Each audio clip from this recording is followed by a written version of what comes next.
Campaigning has begun for Sabah's state elections at the end of the month.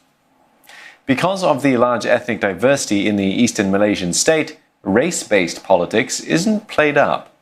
Instead, issues concerning stateless children and citizenship for migrants are gaining traction.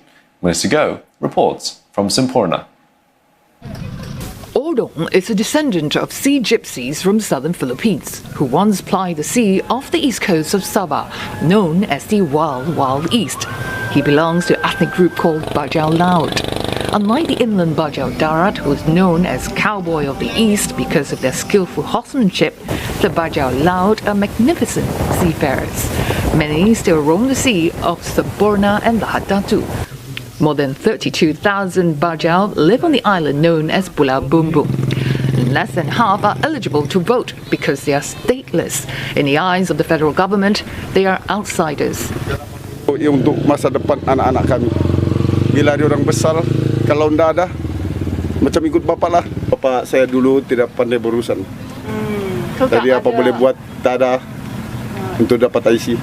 Without a proper IC, Odong, who's a fisherman, said his children cannot seek higher education or free medical care at government hospitals. Also, he worries that his children will not be able to get a proper job or be legally married. The same plight faces single mother Nur Asia and her children. Ibu tunggal ni anak pun susah mau sekolah. Macam itulah masa mau cari kerja pun susah, tak boleh diterima kalau surat kita tidak bagus macam tu. Indeed, the cycle continues for many Bajau families after moving to the island for decades. They remain foreigners. Now, although the electricity supply is now available on the island, but fresh drinking water still have to be transported in from the mainland. But for the islanders, there are other more pressing issues. Many do not have the identity card to certify their citizenship. Caretaker Chief Minister Shafi Abdal has promised to look into the plight of many islanders. But his political opponents have accused Mr. Shafi, who is a Bajau himself, for caring only for his own kind, while not doing enough for the rest of Sabahans. Critics say more citizenship for stateless Bajau would translate into votes for Shafi in the future. A lot of people are suffering. They are giving more emphasis in looking at the welfare of the illegal immigrants rather than the local.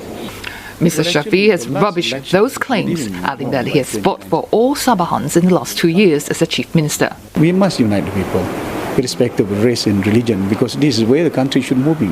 If you were to use religion and race as the tools for you to garner the heart of the people to vote you in, it is indeed very divisive, which is not healthy for us.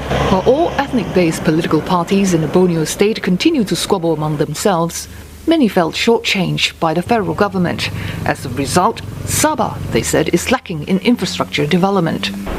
Every project that we want in Sabah, let the Sabah government plan for themselves. Kuala Lumpur to Kelantan, the highway, how good they are, how nice they are. But in Sabah, you can see the road highway, but it's not considered highway, like Nightmare Way. Despite the common grounds they had, with 42 ethnic groups and 200 subgroups, it's still a tall order for political parties to move away from ethnic-based politics and for voters to choose their leaders based on policies alone, especially in this Sabah state election that is super crowded with more than 400 candidates vying for the 72 state seats up for grabs. Melissa Go, CNA, Sabah.